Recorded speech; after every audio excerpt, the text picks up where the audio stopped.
Fundamental যে বিষয়গুলো সেগুলোর ক্ষেত্রে যদি রাজনৈতিক দলগুলো এক জায়গায় না আসে, তখন আপনার পদ্ধতিটা হচ্ছে আপনাকে জনগণের কাছে যেতে হবে। জনগণকে বলতে হবে, ধরেন এই যে প্রধানমন্ত্রী মেয়াদের প্রশ্নে এটা প্রস্তাব, অমুকটার বিষয় এটা প্রস্তাব, জাতীয় সাংবিধানিক কাউন্সিল, ভোটের অনুপাতে উচ্চকক্ষ ইত্যাদি ইত্যাদি, এই জিনিসগুলো আপনারা চান কি চান না? তো জনগণ যদি গণভোট দিয়ে বলে যে হ্যাঁ আমরা এগুলো চাই, তখনও কি বিএনপি বিরোধিতা করবে? বা তখন বিরোধিতা করলে বিএনপির পজিশনটা কোথায় থাকে? বিএনপি বারবার বলছে যে ইলেকশন হলে জনগণ আমাদেরকে ভোট দেবে। ভোট মানুষ হয়তো বিএনপিকেই দেবে, কিন্তু এটা প্রমাণ করে না যে এই জনগণ সংস্কার চায় না।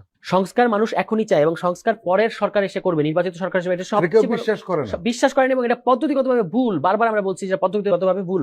এই যে একটু আগে আপনার কথা বলেন 31 দফা, এই 31 দফার অনেকগুলো সমালোচনা আমরা আগেও করেছি এই এনসিপি হওয়ার আগে। কিন্তু এখানে দেখেন তারা নিজেদের, আপনি এখন কি 31 দফা আপনি ঘোষণা করেছেন 7 জানুয়ারি আগে 2023 সালে, এখন কি আপনি 31 দফার চেয়ে পশ্চাৎপদ রাজনীতি করতে পারেন এই গণঅভ্যুত্থানের পরে? তাদের 7ম দফায় আছে এই যে নির্বাচন কমিশন সংস্কার যে আইনটা, এই যে 2022 সালের যে আইন, যেটা বিরোধিতা এখন আমরা করছি, তারা ওখানে 7 নম্বর দফায় স্পষ্ট হয়ে বলেছে যে আমরা এটা সংশোধন করব। তাদের 11 নম্বর দফায় আছে প্রশাসনিক সংস্কারের কথা, কত নম্বর দফায় যেন আছে সংবিধান সংস্কার কমিশনের কথা। এগুলো আপনারা বলেছেন, দুর্নীতি দমন কমিশন আপনারা সংস্কারের জন্য ইত্যাদি ইত্যাদি অনেকগুলো কমিশন তারা করবে। এই কমিশনগুলো তো এখনই হচ্ছে, তাহলে আপনি এখন হলে এই কমিশনগুলো বাস্তবায়ন করতে দেবেন না কেন? মানে আপনি কেন এটাকে থামিয়ে রাখবেন এবং বলবেন যে আমরা ক্ষমতায় গিয়ে এগুলো করবো? আপনি ক্ষমতায় গিয়ে আপনার এজেন্ডার ভিত্তিতে অন্য কিছু করেন, কোনো অসুবিধা নেই। আপনি তখন ভেবেছিলেন যে আওয়ামী লীগ একটা সুষ্ঠু নির্বাচন দেবে এবং সেই সুষ্ঠু নির্বাচনে আপনি গিয়ে জিতবেন এবং আপনি গিয়ে এই সংস্কারগুলো করবেন। বাস্তবতা চেঞ্জ হয়ে গেছে। বাস্তবতা হচ্ছে যে আওয়ামী লীগকে একটা গণঅভ্যুত্থানের মধ্যে হটানো হয়েছে।